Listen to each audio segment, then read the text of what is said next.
रुक जाओ। तो हेलो फ्रेंड्स, वेलकम टू हॉररलैंड। तो आज जैसे मैंने कुछ दिन पहले एक मूवी एक्सप्लेन की थी जो कि आप लोगों को बहुत ही पसंद आई थी। तो इस वीडियो में मैं प्लेइंग विथ डॉल्स मूवी के आगे के पार्ट को एक्सप्लेन करने वाला हूँ, जिसमें आप सभी लोगों को क्लियर हो जाएगा कि वो मास्कमैन किलर कौन है और क्यों वॉचर के इशारों पर काम कर रहा है और वो लड़कियों को मार रहा है। अब अगर आप पहली बार इस वीडियो में आए हैं तो आप सभी कंफ्यूज हो रहे होंगे कि ये मास्कमैन और वॉचर कौन है। तो इस मूवी को ठीक से समझने के लिए मैं आपसे पहले ये कहूँगा कि इस वीडियो के पहले पार्ट का जरूर देख लें। उस वीडियो में मैंने प्लेइंग विद डॉल्स मूवी के पार्ट 1 और पार्ट 2 को एक्सप्लेन कर दिया है। वीडियो का लिंक मैंने नीचे डिस्क्रिप्शन में डाल दिया है और आपको ऊपर आई बटन में भी मिल जाएगा। तो आइए अब इस वीडियो में आगे बढ़ते हैं। इस मूवी की स्टार्टिंग में हम एक खूबसूरत सी लड़की को एक गुफा के अंदर देखते हैं। ये गुफा वही थी जहाँ पर वॉचर रहा करता था। फिर वो लड़की वहाँ पर एक डॉल को लटका हुआ देखती है। उस डॉल में उसे एक नोट मिलता है जिसमें लिखा हुआ था कि नीचे देखो। फिर इस लड़की को जमीन पर नीचे पैसे पड़े हुए मिलते हैं। वो पैसों को उठाती है और उससे पैसों के पास ही एक नोट मिलता है। उस नोट में लिखा हुआ था कि क्या तुम इस गेम को आगे खेलना चाहती हो। अभी लड़की डॉल को लेकर आगे बढ़ती है। वो देखती है कि एक मांस के टुकड़े में कुछ पैसे और रखे हुए हैं और उसमें भी एक नोट था। नोट में लिखा हुआ था कि नीचे एक ड्रेस पड़ी हुई है जिससे उसे पहना था। फिर ये लड़की गुफा में ही अपने कपड़ों को उतारती है और अपने कपड़ों को उतारकर वो उस ड्रेस को पहन लेती है। यहाँ पर अगले सीन में हम मास्कमैन किलर को देखते हैं जिसे वॉचर के गुंडों ने जंजीरों से बांध रखा हुआ था। वो गुंडे कहते हैं कि उसे वॉचर की बातें माननी ही पड़ेगी, नहीं तो वो उन लड़कियों के साथ में नहीं खेल पाएगा। और वॉचर कैमरा में सारी चीजें देख रहा था। फिर वे गुंडे किलर को जंजीरों से आजाद करके वहां से भाग जाते हैं। यहाँ पर इस लड़की ने उस खूबसूरत सी ड्रेस को पहन लिया था। वो ड्रेस पहन के आगे बढ़ती है तो उसे फिर से नोटों की गड्डी टंगी हुई दिखाई देती है और उसके साथ में एक नोट भी टंगा हुआ था जिसमें लिखा हुआ था कि उसे गुफा के और नीचे जाना है। अभी लड़की डर तो रही थी लेकिन पैसों के लालच में वो आगे बढ़ती है। अगेन उसे पैसों की गड्डी मिलती है और इस बार नोट में लिखा हुआ था कि पीछे मत देखना। लेकिन ये लड़की जब पीछे देखती है तो अचानक से किलर उसके ऊपर अटैक कर देता है और ये सीन यहाँ पर कट होता है। यहाँ पर वॉचर के गुंडे किलर के आने का वेट कर रहे थे लेकिन वो उस लड़की को लेकर नहीं आता है तो वे खुद उसे देखने के लिए जाते हैं। यहाँ पर हम देखते हैं कि वो लड़की जमीन पर गिरी हुई पड़ी थी। जब गुंडे उसके पास में जाते हैं तो किलर उनके ऊपर पत्थर फेंकने लगता है। फिर वो अपने हथियार से उन गुंडों को मार डालता है और उनसे बाहर जाने की चाबियां छीन लेता है। पहले वो खुद को आजाद करता है, फिर वहां से भाग जाता है और वॉचर कैमरा में सब कुछ देखता रह जाता है। अब अगले सीन में हम किलर को देखते हैं जो कि जंगल के बीचों बीच बर्फ में कहीं पर जा रहा था। मतलब कि वो किलर अब वॉचर से आजाद हो चुका था। अगले सीन में हम एक लड़की मिया को देखते हैं जिसकी गाड़ी जंगल में खराब हो गई थी और एक आदमी उसकी गाड़ी ठीक कर रहा था। मिया जंगल में बने हुए अपने बॉयफ्रेंड के केबिन में जा रही थी और उसे ऐसा लग रहा था कि उसका बॉयफ्रेंड उसे वहां पर प्रपोज करने वाला है। मिया की गाड़ी ठीक होने के बाद में वो अपने रास्ते निकल जाती है लेकिन उसे नहीं पता था कि वो किलर उसे जाता हुआ देख रहा है और किलर उसके पीछे चल देता है। फिर अब हमें वो केबिन दिखाया जाता है जहाँ पर बॉब नाम का एक आदमी था। तभी वहाँ पर सारा करी नाम की एक लेडी आती है जो कि टिमोथी करी की पत्नी थी और ये केबिन टिमोथी का ही था और बॉब उनका नौकर था। वो इस केबिन की देखरेख करता था। सारा का पति एक बहुत ही अमीर आदमी था और वो हर वीकेंड अपने इस केबिन में आया करता था। लेकिन इस बार सारा अपने कुक एलिशिया को साथ में लेकर आई थी और अब सारा केबिन के अंदर जाती है। दरअसल सारा ने अपने पति टिमोथी को ये नहीं बताया था कि वो अपने इस केबिन पर आई है क्योंकि वो उसे एक सरप्राइज देना चाहती थी। फिर अब हम यहाँ पर मिया को देखते हैं जो कि केबिन तक आ जाती है। किलर भी उसके पीछे था लेकिन उसे इस बात का जरा भी पता नहीं था। फिर मिया केबिन के डोर पर नॉक करती है और पूछती है कि क्या ये टिमोथी का केबिन है। जब वो सारा केबिन के बाहर आती है तो सारा उसे बताती है कि वो उसकी पत्नी है। ये सुनकर मिया को शौक लगता है और सारा को ये बात बहुत अजीब लगती है। वो समझ जाती है कि कुछ न कुछ गड़बड़ जरूर है। मिया अभी भी शॉक्ड में थी और बाहर जाकर अपनी कार में बैठती है। वो वापस जाने वाली थी लेकिन उसकी कार स्टार्ट नहीं हो रही थी। बॉब उसे केबिन के अंदर से देख रहा था और बाहर बहुत ही ज्यादा ठंड थी और बॉब उसकी हेल्प करने के लिए बाहर जाता है। बॉब मिया को बताता है कि सारा टिमोथी की पत्नी है। मिया का ऐसा कहना था कि टिमोथी ने उससे शादी का वादा किया था। बॉब फिर सारा की कार को चेक करता है और दूर से किलर उसे देख रहा था। बॉब कुछ सामान लेने के लिए केबिन में जाता है और तभी चुपके से किलर वहां पर आ जाता है और कार के पार्ट को निकालकर वो ले जाता है। बॉब जब वापस आकर कार को देखता है तो मिया को बताता है कि अब उसकी कार स्टार्ट नहीं हो सकती है और इसीलिए वो मिया को ठंड से बचने के लिए केबिन के अंदर ले आता है। लेकिन केबिन के अंदर सारा मिया के आने से नाराज थी। बॉब फिर अपने ट्रक से मदद लाने के लिए जाता है। वो गैरेज में पहुंचता है और देखता है कि ट्रक एक चेन से बंधा हुआ है। जब वो चेन के पीछे पीछे जाता है तो अचानक से किलर उसके ऊपर आकर अटैक कर देता है। फिर हम देखते हैं कि किलर ने बॉब को कांटों में लपेट कर रखा हुआ है और वो उसे रस्सियों से बांध देता है। फिर किलर अपने नुकीले हथियार से बॉब के पैरों के बीच में वार करके उसे डरा देता है। अब हम देखते हैं कि किलर उसकी पैंट को फाड़ता है और उसके पैर पर लगातार अपने हथियार से वार करता है, जिसके बाद में किलर एक चेनसो को लेकर आता है और बॉब के पैरों पर उसे चला देता है और बस बॉब के चीखने की आवाज आती है। अब इधर केबिन में सारा और मिया थे। दोनों एक दूसरे से नाराज थे, लेकिन बाहर इतनी ज्यादा ठंड थी कि अगर मिया बाहर गई तो वो ठंड के मारे मर जाएगी। टिमोथी ने दोनों को चीट किया था, लेकिन फिर भी सारा मिया की मदद कर रही थी। मिया ठंड से जम रही थी तो कुक एलिशिया मिया को कंबल देती है और कुछ कपड़े भी देती है। मिया बाथरूम में कपड़े चेंज कर रही थी और तभी किलर खिड़की से उसे चेंज करता हुआ देख रहा था। फिर एलिशिया सारा को बताती है कि उसके पति ने उसे भी चीट किया है, जिसके बाद में सारा थोड़ा रेस्ट करने के लिए अपने रूम में चली जाती है। हम देखते हैं कि एलिशिया जब सारे रूम की लाइट ऑफ कर रही थी तो उसके सामने किलर था, जिसे वो देख नहीं पाती है और किलर उसके पीछे चल देता है। अब एलिशिया को एक रूम के अंदर जूते के निशान दिखाई देते हैं। जब वो निशानों के पीछे जाती है तो पीछे से किलर आकर एलिशिया को पकड़ लेता है और उसकी आंखों में एक नुकीला हथियार घुसा देता है। सीन यहीं पर कट होता है और हम देखते हैं कि आधी रात को मिया केबिन के दरवाजे पर बॉब का वेट कर रही थी। तभी उसे दिखता है कि कोई वहां पर आ रहा है। उसे लगता है कि बॉब होगा, लेकिन असल में ये बॉब नहीं बल्कि सारा का हस्बैंड और मिया का बॉयफ्रेंड टिमोथी था। सारा मिया को रूम में जाने को बोलती है और जब टिमोथी केबिन के अंदर आता है तो वो केबिन के अंदर सारा को देखकर शॉक्ड हो जाता है। सारा भी ऐसे प्रेटेंड करती है कि जैसे वो कुछ भी नहीं जानती है। फिर वो बातों ही बातों में पूछती है कि टिमोथी ने अपनी वेडिंग रिंग क्यों निकाली है। टिमोथी उससे झूठ बोलता है और तब सारा उससे बताती है कि यहाँ पर एक लड़की अपने बॉयफ्रेंड को ढूंढते हुए आई थी और उसका नाम भी टिमोथी ही था। टिमोथी अभी भी अपनी गलती नहीं मान रहा था और तब सारा उसे बताती है कि उसे सब कुछ पता चल चुका है और मिया भी इसी केबिन के अंदर है। टिमोथी का झूठ अब पकड़ा गया था और यहाँ पर अंदर मिया भी बहुत ही नर्वस फील कर रही थी। फिर इधर हम देखते हैं कि किलर एलिशा की बॉडी के पास में बैठा हुआ है और नीचे केबिन में टिमोथी ये कहता है कि उसने जो कुछ भी किया वो बहुत ही कॉमन बात है, हर मर्द ऐसा ही करता है। फिर दोनों बातें कर ही रहे थे कि अचानक किलर वहां पर आ जाता है, जिससे डरकर सारा एक कोने में छुप जाती है और वो किलर टिमोथी को एक पंच मारता है, जिससे कि टिमोथी वहीं पर बेहोश हो जाता है और सारा किलर से बचने के लिए जंगल की तरफ भाग जाती है। बाहर जंगल में बहुत ही ज्यादा ठंड थी और सारा का फोन भी काम नहीं कर रहा था, तो जैसे तैसे वहां से आगे बढ़ रही थी।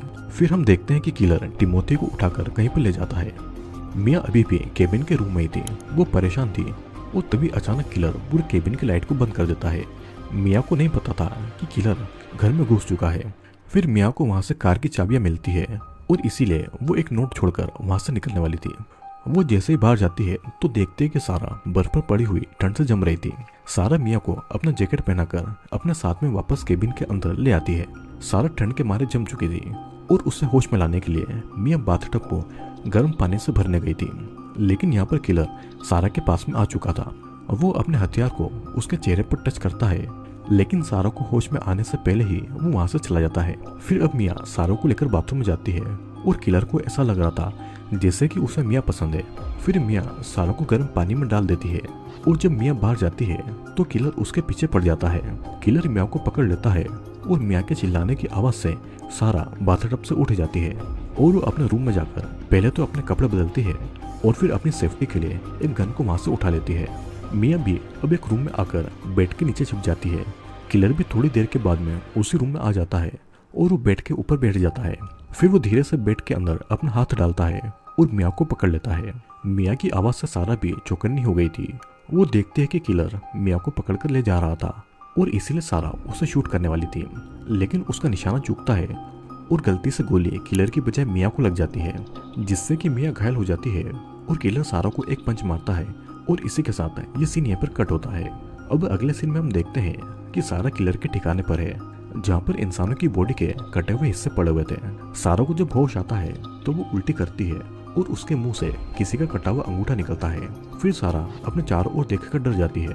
वो देखती है कि उसके टॉप में किसी का कटा हुआ हाथ है। फिर सारा उस हाथ को अपने टॉप से निकालती है।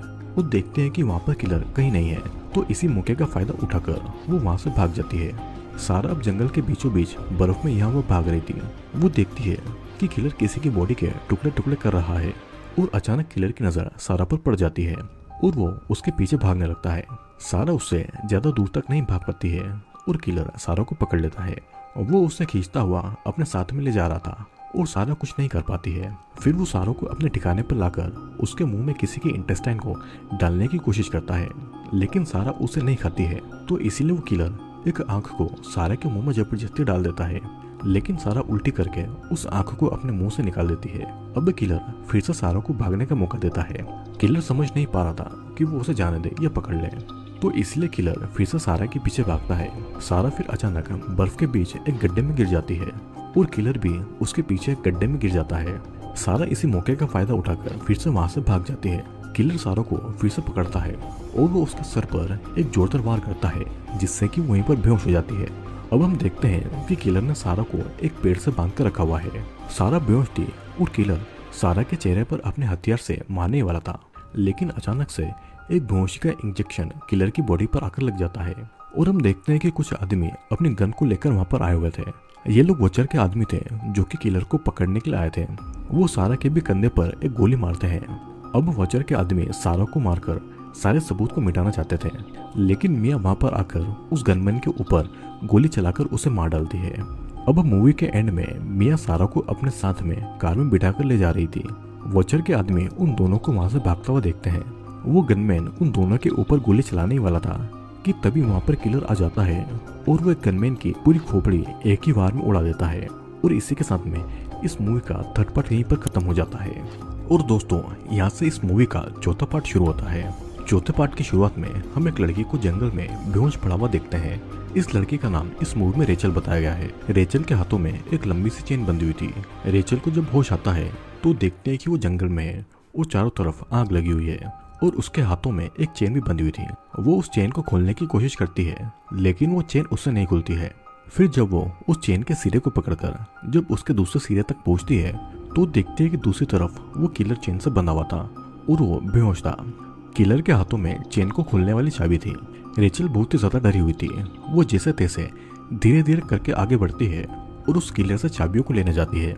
रेचल बड़ी चुपके से चाबियों को किलर के हाथों से निकालकर चेन को खोलने की कोशिश कर रही थी, लेकिन डर के मारे चाबी उसके हाथों से नीचे गिर जाती है। और जैसे ही वो उस चाबी को उठाती है तो वो देखती है कि वो किलर अपनी नींद से जाग चुका है। रेचल किलर से दूर भागती है, लेकिन किलर चेन को अपनी ओर खींच लेता है। किलर रेचल के पास में जाने की कोशिश कर रहा था, लेकिन उसकी चेन का सिरा पेड़ में अटक जाता है। रेचल अभी भी चाबी से अपने चेन को खोलने की कोशिश कर रही थी और हम देखते हैं कि वो वॉचर अभी भी मॉनिटर में सब कुछ देख रहा है। तभी किलर अपनी चेन को छुड़ाकर रेचल को एक पंच मारकर उसे बेहोश कर देता है। फिर किलर रेचल को अपने कंधे पर उठाकर आग से उससे दूर ले जाता है। किलर फिर उसे एक पेड़ के ऊपर लेटाकर पहले तो उसकी शर्ट को फाड़ देता है। जैसे ही वो उसके चेस्ट को देखता है तो किलर अपने चेहरे को अपने हाथों से ढक लेता है, क्योंकि आपको पता ही होगा कि किलर को इससे बहुत ही ज्यादा चिढ़ होती है। वो रेचल से दूर जाने लगता है और तभी अगले सीन में हम देखते हैं कि पुलिस ऑफिसर जंगल के एरिया में घुसने की कोशिश कर रहा था। वॉचर तुरंत अपने आदमी को फोन करके उसे वहां पर जाने से रोकने को कहता है। अब यहाँ पर किलर आग में तप रही एक बड़ी सी कैंची को उठाता है और उसे रेचल के पास में लेकर आता है। अब क्योंकि किलर को लड़कियों के चेस्ट से चिढ़ाती थी तो इसीलिए वो उस कैंची से रेचल के चेस्ट को काटने वाला था। वो जैसे ही रेचल के पास में आता है तो उसे पुलिस ऑफिसर की आवाज सुनाई देती है और वो उसे देखने के लिए चल देता है। वो ऑफिसर अपने सीनियर के ऑर्डर को फॉलो कर रहा था कि तभी पीछे से किलर उसके ऊपर अटैक कर देता है। उसकी गन की आवाज से रेचल होश में आ जाती है और किलर उस ऑफिसर के मुंह में अपना हाथ डालकर उसके मुंह को फाड़ डालता है। इस मौके का फायदा उठाकर रेचल अपने हाथों की हथकड़ियां खोल लेती है और वो भागते भागते अपने शर्ट के बटन लगा रही थी। सीन यहीं पर कट होता है और अगले सीन में हम उसी सीनियर पुलिस ऑफिसर को देखते हैं जो कि FBI में था। वो ऑफिसर एक लड़की के ऊपर नजर रखे हुआ था। इस लड़की का नाम एलन था और वह कॉफी शॉप में जाती है। तभी वहां पर एक औरत आती है और वो औरत अपना नाम नहीं बताती है और वो एलन को अपने साथ में चलने को कहती है। फिर वो औरत एलन को अपने साथ में कार में बिठाकर कहीं पर ले जाती है। फिर वो ऑफिसर भी उनके पीछे अपनी कार से चल देता है और हम यहाँ पर ये भी देखते हैं कि दो और लोग बाइक से एलन और उस औरत का पीछा कर रहे थे। अब ये औरत जंगल के बीच में आकर अपनी कार को रोकती है। फिर वहाँ पर वही बाइक वाले दो लोग आते हैं जो कि एलन से उसका फोन और उसके सभी इलेक्ट्रॉनिक डिवाइस को लेने के लिए आए हुए थे।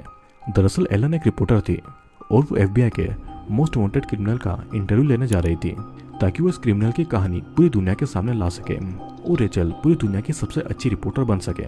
यहाँ पर ऑफिसर भी उन दोनों को दूर से देख रहा था। फिर वो औरत अपने आदमियों को कॉल पर बोलती है कि वो रिपोर्टर को लेकर आ रही है और कोई भी वहाँ पर गोली न चलाए। यहाँ पर अगले सीन में हम देखते हैं कि किलर एक रूम में है और वो एक लड़की के पीछे पड़ा हुआ है। वो लड़की जैसे तैसे अपने हाथों को खोलकर वहाँ से भागती है, लेकिन वो देखते हैं कि रूम का दरवाजा ताले से बंद है। वो पहले तो उस ताले को खोलती है, लेकिन वहाँ पर एक के बाद एक कई दरवाजे थे। वो लड़की जब उन दरवाजों को खोल रही थी तभी वहाँ पर किलर आ जाता है। वो लड़की वहाँ से भाग जाती है।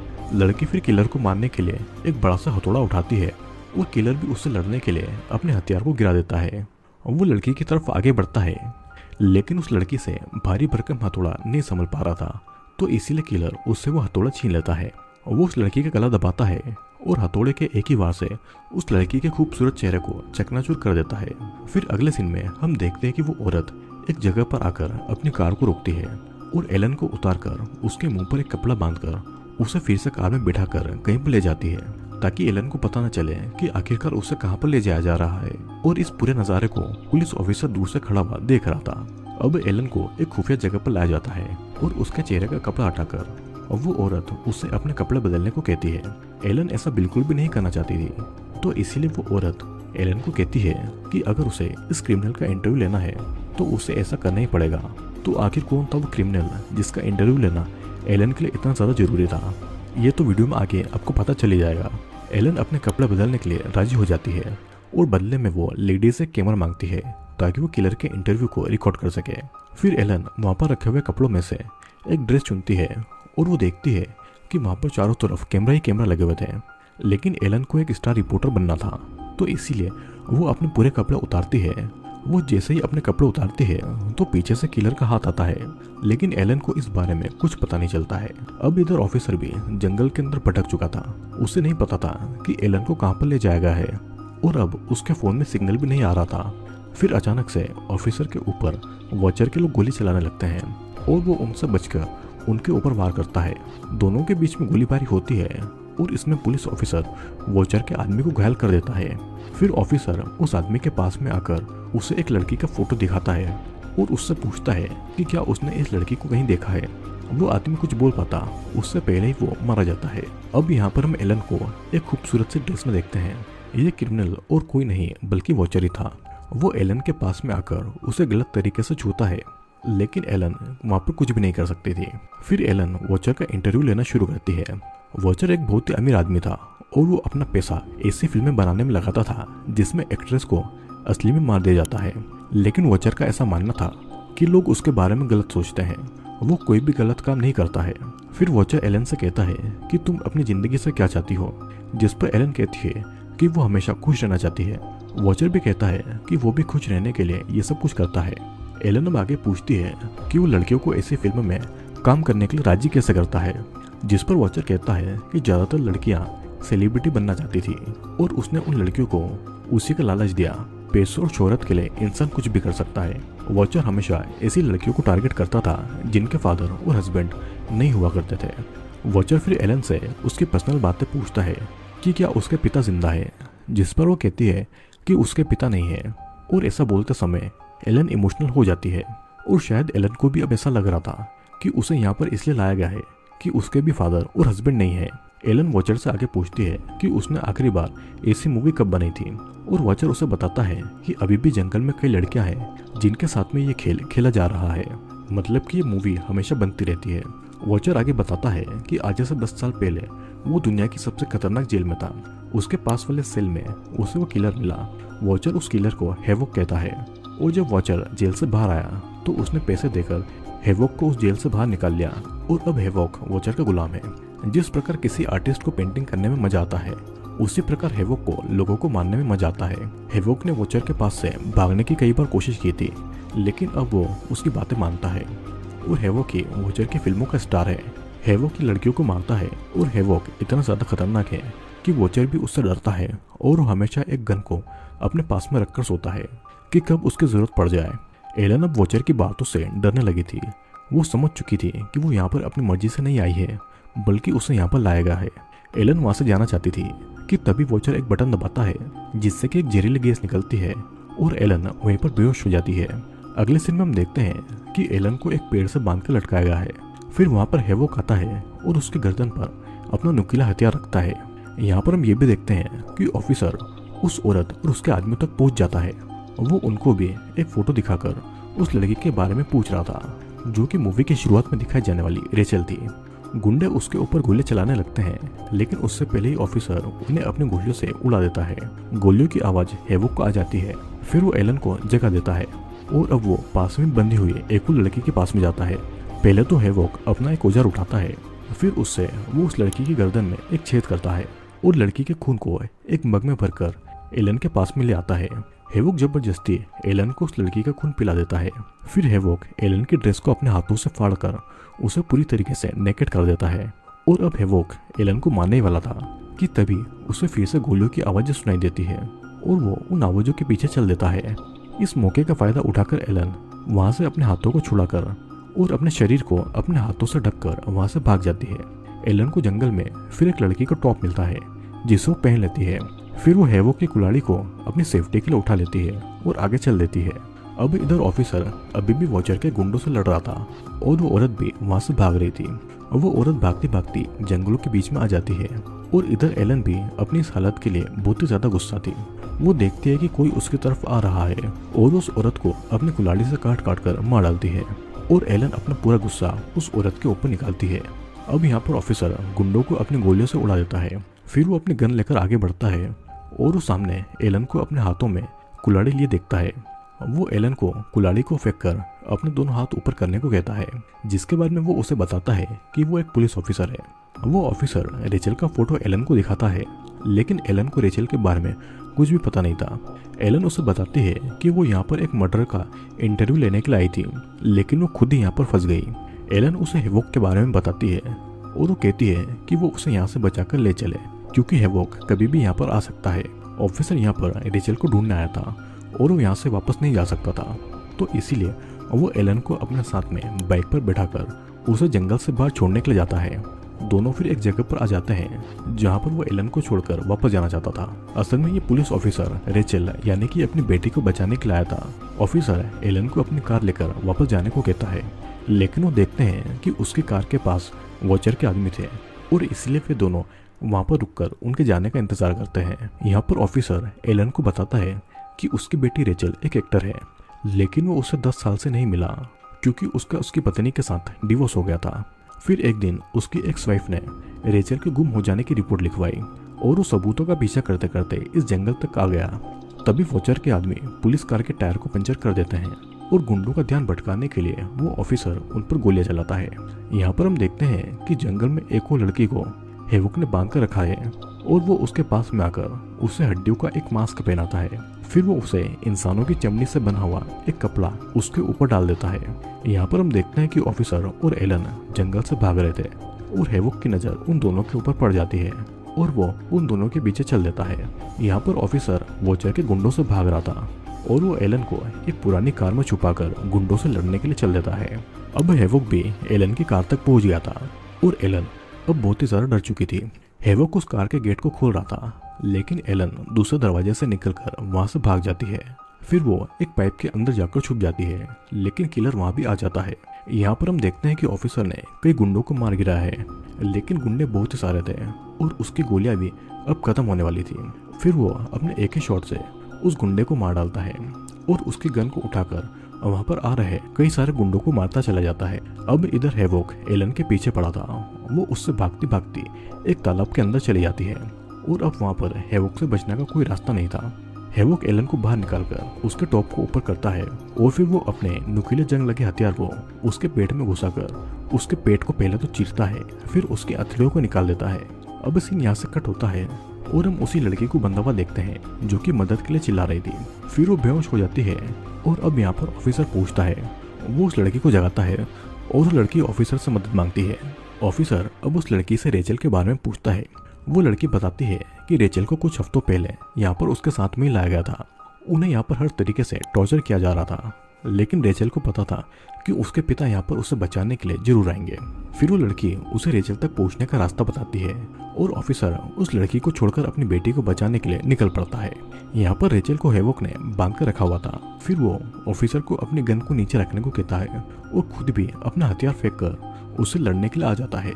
ऑफिसर और हैवॉक के बीच में भयानक लड़ाई होती है जिसमें दोनों एक दूसरे को बुरी तरीके से मारते हैं। फिर हैवॉक पुलिस ऑफिसर का गला दबाकर उसे मारने वाला था कि तभी ऑफिसर एक पत्थर उठाकर उसके सर पर दे मारता है, जिससे कि हैवॉक जमीन पर गिर पड़ता है।